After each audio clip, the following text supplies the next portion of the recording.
Hey guys, what's up? Megan Elise here. Today, I know it's been a super hot minute, but today I think I'm gonna talk about a little bit of a story time. Well, no one's really doing much, and you're gonna have to grab some popcorn, grab a snack, sit down, relax, and hear me out on this one, because I almost died. And this story time is just kind of wild out there. It kind of leads into another story.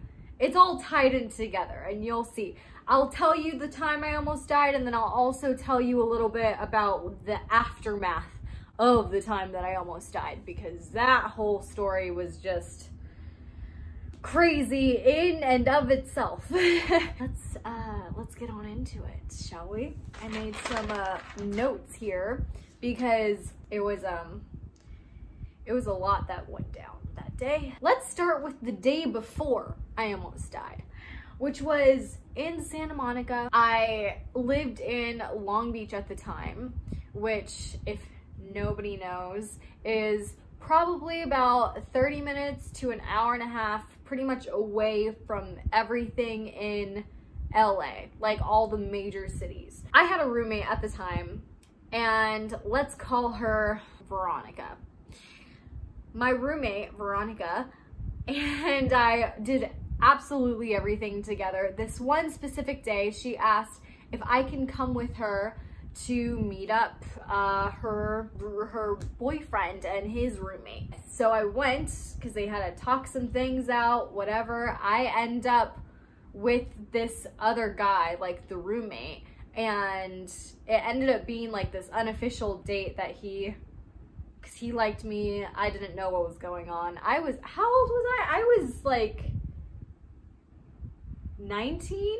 We're in Santa Monica. Later that evening, Veronica asks if I want to go with her to her boyfriend's in Woodland Hills, which was in the direction, like past Santa Monica, so further away from where I lived in Long Beach. So I told her, I was like, well, I have work early in the morning. I was gonna see if it was any closer to where I had to work, because I had to work actually at Griffith Observatory, which is like in Burbank pretty much. So there's a lot of traveling going on. And I told her, I was like, well, let's see time frames, all that stuff. Mistake number one, I should have gone to Woodland Hills. We went back to Long Beach. She packed up her things, asked if I wanted to come. I should have said yes. I really wish I had. I would have just slept on their couch and went to work the next morning, but no, I didn't want to drive anymore that day.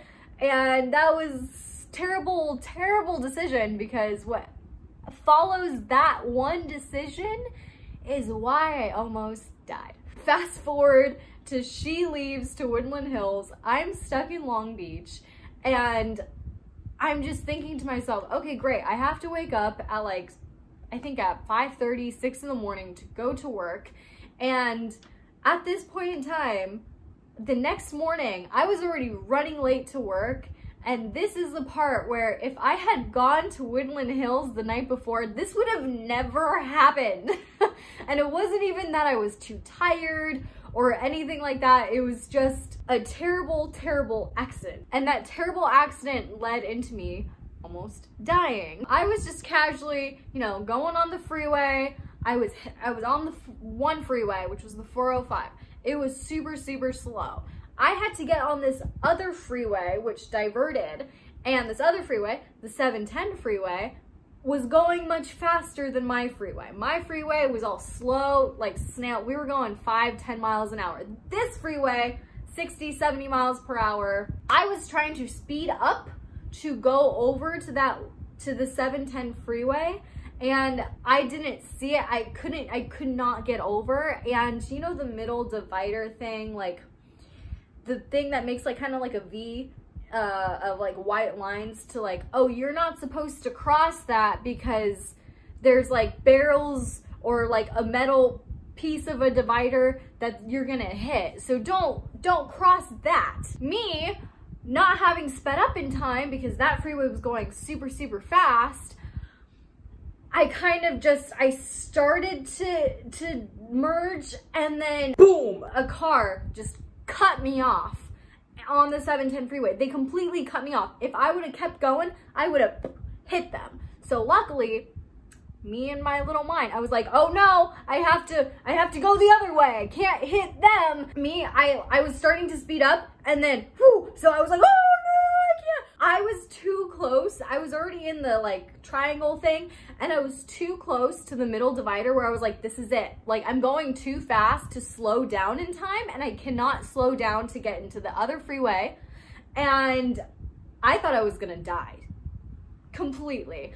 I didn't know what to do. I saw the middle divider. It was one of those big metal things. I thought when I hit that was it. There was my life.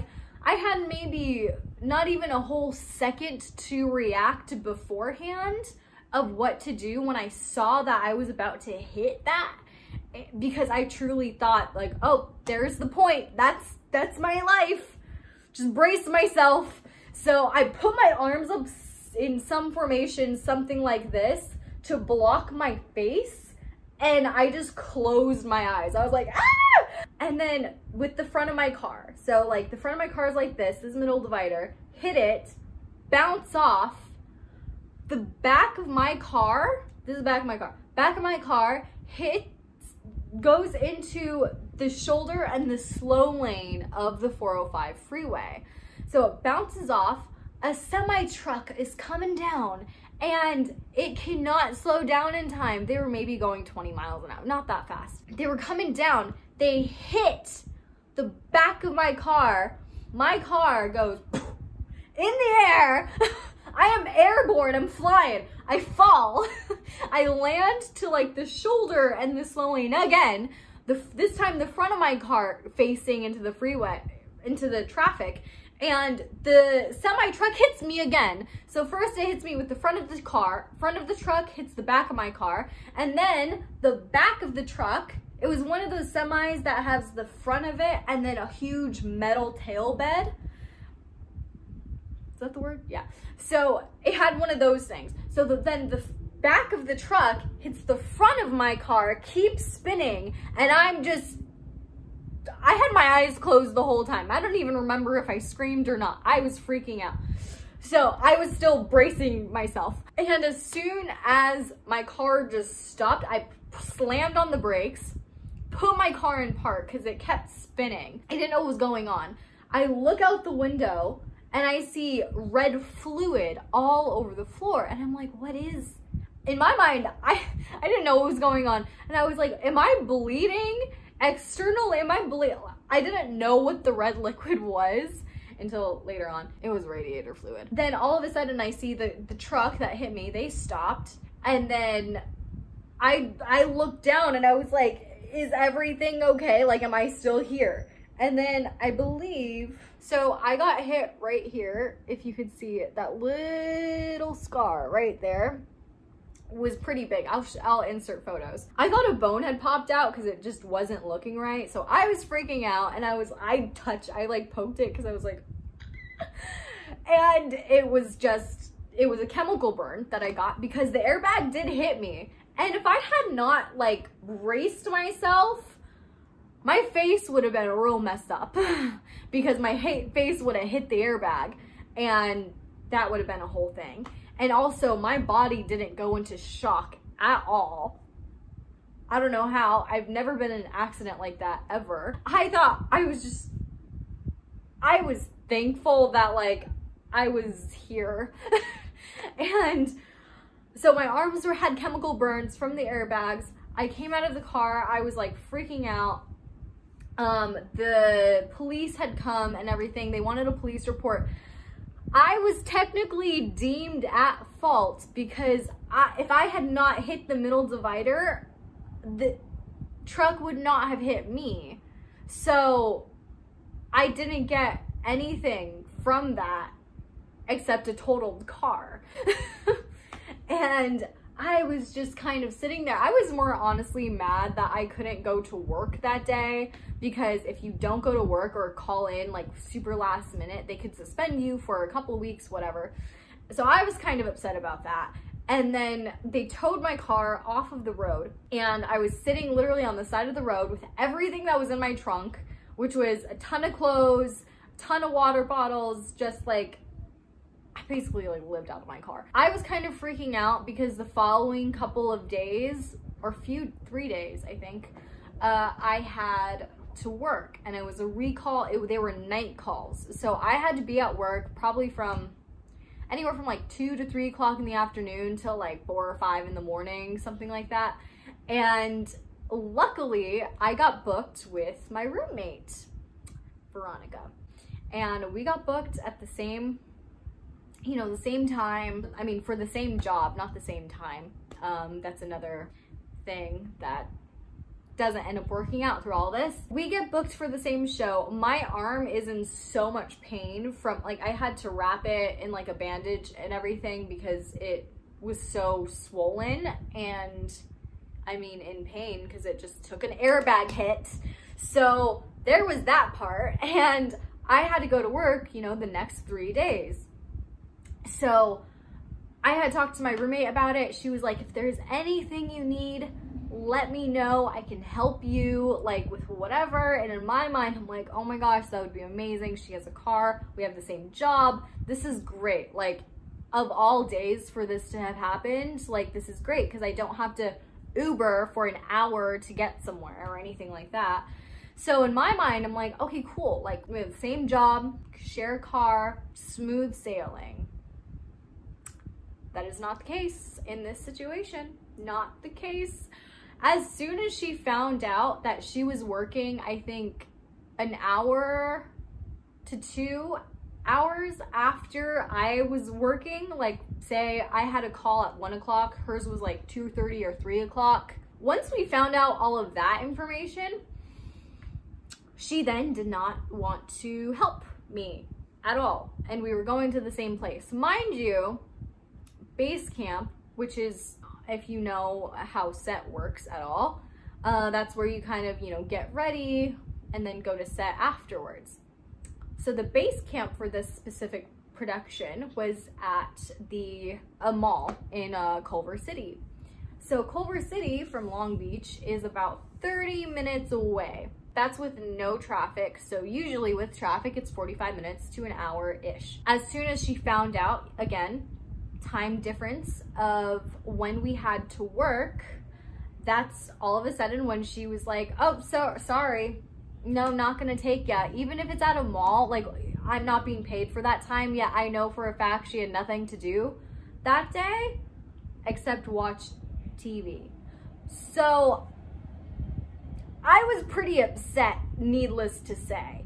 And I had to take an Uber to the train, then take the train to somewhere in Culver City, then take another Uber from that train just to get to work, which took me over 2 hours to get there because I couldn't get a ride. I couldn't get a ride. And I was lugging this suitcase around with all my clothes and different things for set, and a day after my huge accident.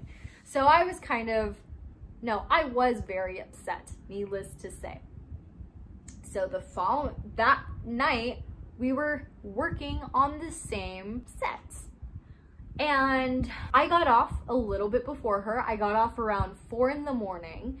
And I was like, oh, she got there later. She'll probably finish later, kind of a thing. I think I had maybe asked her for a ride. I can't remember. But luckily, someone that was very nice to me, I didn't even know her that well. She decided, she lived in the complete opposite direction of me, and she decided she would take me home because of everything that happened. She would take me home. And because we got gas and she drove slow, whatever, it took a little while to get home. Guess who I saw at home? Veronica, in the shower. Yeah, she left after me and couldn't take me home. So at this point in time, I'm just kind of losing my mind. And I was like, this is not right. I literally did everything for this girl, and we did everything together. And then all of a sudden, turn of events happen, and I'm kind of just screwed over. And I didn't really know what to do. And I was just kind of like beyond myself. So fast forward to the second day of work. This is now Wednesday. That day, had to do the same thing. The Uber, the train, then that other Uber. this whole thing just to get to work. When I got there, I was already planning now, side note, to move out from that place by like October, the beginning of October, and I was already looking for places in advance because I just do that. Me looking for places was super helpful to begin with because this was now the end of August that all of this happened. That weekend coming up, or a couple days later, was September 1st. So in my mind, I was like, you know what if I just move out sooner because of the way I'm being treated? Like, I don't like this anymore. So I was talking to a friend of mine at the time. He said, he was like, why are you, did you sign a contract ever to that place that you're staying at now? And I said, no, because I just paid her month to month, and she was, I guess, subletting it to me or whatever. I said, no, I have no contract. And he was like, okay, great. Then why don't you just move out? Like, straight up move out. And I thought to myself, I'm like, wow, how great of an idea would that be? I thought it out. I talked to the girl that I was planning to move in with, or she actually had just messaged me a couple days before, said it was ready by September, but I could move in October. So in my mind, I was like, wait, maybe I should just move in September. Now September was 2 days after this. It was that Friday, we're on Wednesday. I talked to Veronica about it, and she said, if I stayed into September at all, I had to pay. So in my mind, I'm like, great, then I'll be out by tomorrow on August 30th. August 30th, yeah. I don't know how I'm gonna do it because I have to work, so I'll figure out a way to call that off, and I'll figure out a way to get a ride. I'll figure out a way to get all of it done. And I had never even seen the place I was going to move into. I didn't know how I was gonna do it, but it happened.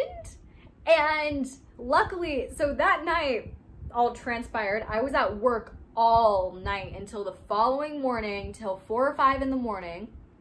And another friend of mine at the time, I had told him about everything that was going on, and he offered to take me to Hollywood to check out the place that I would be living at, and just to make sure it was safe, all that stuff, because I had talked to the girl that lived there that I would be moving in with, if it was okay for me to like stay the night there and then move in the next day, which was really weird. And she said that was fine because I explained the circumstances and she was good with. So my friend took me at like 5 in the morning to check out this place in Hollywood. I talked to the girl. We were outside from like 5 a.m. to 6 in the morning talking about how we'd be as roommates, I suppose. And then she let me borrow a change of clothes because I was literally in a ball gown from work.